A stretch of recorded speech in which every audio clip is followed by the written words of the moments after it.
কথা বলুন ঠিক কিনা? তুমি জিন্দা থাকতে এক মুঠো ভাত, তুমি জিন্দা থাকতে এক মুঠো ভাত দাওনি মা বাবার মুখে, মরলে খাওয়াও পাড়ার লোক দেখে।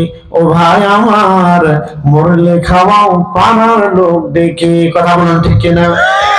তুমি মাসে মাসে 1000 টাকা ব্যাংকে রাখো জমা, বাড়ি বাড়ি ভিক্ষা করে তোমার বাবা মা।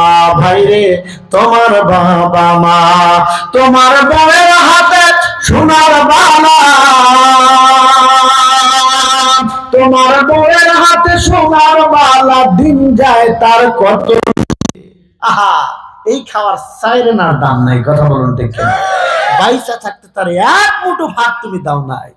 আহারে, বাড়ির থেকে ফোন করতো, আব্দুল্লাহ আছেন নাকি এই নামে কেউ, থাকলে আমার মন খারাপ করে না, আমারও ছেলের নাম আব্দুল্লাহ। আপনারা ফোন করতো, বাবা আমার সময় খুব খারাপ যাচ্ছে, অসুস্থতার তীব্রতা খুব বাড়ছে, বাবা তোরে দেখার বড় মন চায়। সেই দিন আপনি অফিসে খুব ব্যস্ত, শ্বশুর বাড়ি যাও গো ভাই তুমি, যদিও শাশুড়ি সুস্থ, আম্মা জানের কথা শুনলে অফিসে থাকো ব্যস্ত। কথা বলেন নাকি?